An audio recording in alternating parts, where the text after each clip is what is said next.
Ladies and gentlemen, welcome back to the analysis of YOLENO TV. I hope you're well from wherever you're watching this channel. Now, Babu Owino, after self-declaring himself as the opposition leader, has been on this government's neck. You want to print money. Kenya ina import mpaka pesa yake yenyewe kutoka Germany. Na una import hii pesa unatumia 14 billion. You know, there's this story about a farm that took over the moment De La Rue, the farm that has been printing Kenyan money, exited the market or exited that contract.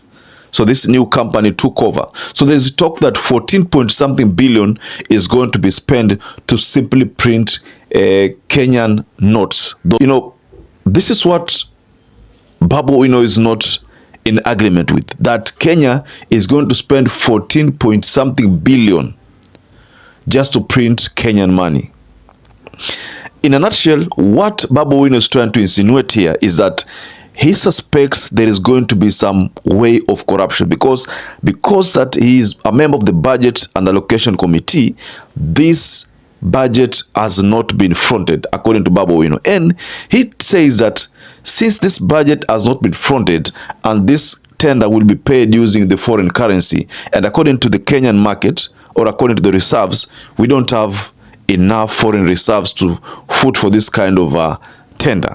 So Babu Owino says that his argument is that because of these reasons, he has realized that there's a way the government is going to source for loan that will be used to print this money. And this is where Babu Owino is actually drawing the line here, because he believes that there is a deliberate plan to loot from this tender. So I want us to go extensively into this analysis, ladies and gentlemen, because there's a backed up video of Babu Owino's claims and I'll share with you shortly. But before you do that, please like this video. It's so important if you like this video. I'm so grateful for everyone who has been liking our videos. I don't take that for granted. Subscribe to our channel if you've not subscribed before, and to existing subscribers, thank you so much for your support. Is this another gold scandal? Is this another Anglo leasing scandal? Babu Owino seems to liken what is going to happen to Anglo leasing and Golden Bag scandal. I don't know, ladies and gentlemen. I don't have proof of that, but these are statements coming from Babu Owino. So just watch this part of the video where Babu Owino is making these claims. Wanafunzi, comrades, you want to print money. Kenya ina import mpaka pesa yake yenyewe kutoka Germany. Na una import hii pesa unatumia 14 billion to print money. Hii 14 billion yenye una print nayo pesa. Na hii pesa una print unataka replace nazo zile pesa zenye zilikuwa awali. Alafu uchome hizo zingine kwa sababu huwezi inject kwa system, kwa sababu italeta inflation. Sasa ni profit gani una make? Sasa zingine unajiuliza ni nini inaendelea hii nchi yetu. Hiyo 14 billion pale Marsabit itajenga factory ngapi watu wapate kazi? Hiyo 14 billion inaweza lipia watoto wetu, hao wanafunzi wetu, hii university fee. Hiyo 14 billion itasaidia watu wangapi hapa nchini Kenya? Very well, ladies and gentlemen, that is Babu Owino. Now, of course, there have been complaints lately about corruptions, the level of corruptions. If you remember the town hall meeting at KICC, the students there, or rather we can say the Gen Zs, told William Ruto that corruption is the biggest threat of this country. And he said that there are people in the government that engage in a lot of corruption. So this concern by Babu Owino is a great caution, is one of the biggest caution to John Mbadi.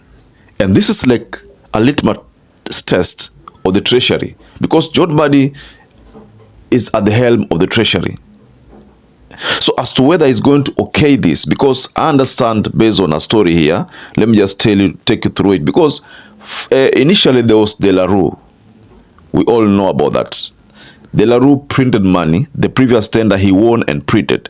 So what has it that the company which did not win back then is a company that has been awarded this time round, you know? And this is how the story goes.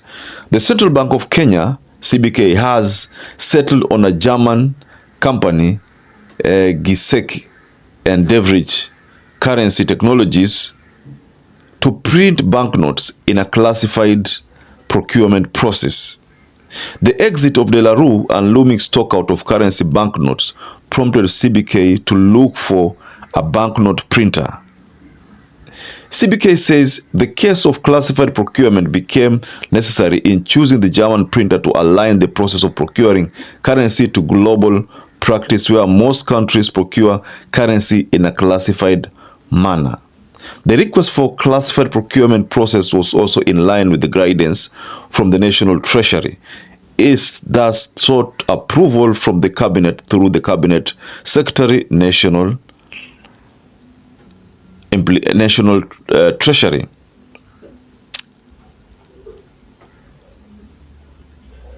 So this is there's a memo here that I'd like to share. This memo was signed by the CS National Treasury and the Attorney General. And this is how the memo goes. Due to its national security implications, CBK request was initially considered by the National Security Council prior to its tabling before the full cabinet. The cabinet memo was signed by the CS National Treasury and the Attorney General, you know. And according to this, the deal with Giseke Devrich Currency Technologies is worth 14.2 billion, spreading through 5-year period. The design of the 2024 series banknotes is largely the same as 2019 series. The new banknotes also bear the signature of the CBK governor and the PS National Treasury as a member of the board, and has been practiced since 1966. The firm succeeds De La Rue, which shut down its Nairobi plant in January last year after fulfilling its contract to deliver the 2019 series banknotes. So this is what we are having, ladies and gentlemen. And Babu Owino is, I think, is on point, and is decrying the fact that Kenya is going to spend 14 point something. You've heard from the memo here that is about 14.8. You know, that is what is going. Oh, 14.2. Sorry, it's about 14.2 billion that is going to be spent. You know, Kenya shilling, 14.2 billion Kenya shillings. So Babu is arguing that this money can aid in so many developments in Kenya, can even aid in sustaining the free primary education or secondary education. Because if you look at the budgets which is normally being appropriated for these projects, the free secondary, free primary, they realize that this money can sustain those kind of initiatives. So Babu realizes that this is either a way of wasting money, or someone has just realized that the only way for them to steal, or rather steal from the public coffer, is by going to this kind of tender. Mind you, Babu talks about a loan. So just let's take, for example, Kenya's given for 14.2 billion loan. This loan is supposed to be repaid. 14.2 billion is supposed to be repaid. So most likely Kenya is going to pay 15 billion or maybe more to sustain this loan. That is what is going to happen. And then there is the issue of defaulting. If Kenya defaults again, there is more penalty, more stringent measures on the loan. So that is what Babu Owino seems to be realizing, that is a very big concern that needs to be taken into consideration. Someone had another argument, the concept of using digital money. You know, I believe you've heard about terminologies like cryptocurrency, terminologies like Bitcoin, terminologies like Litecoin, terminologies like Ripple, you know, and Ethereum. So these are some of the technologies which have been used when it comes to digital currency. Then there's the issue of WorldCoin. Last year, there was a story here about people had come to, you know, scan people's eyeballs.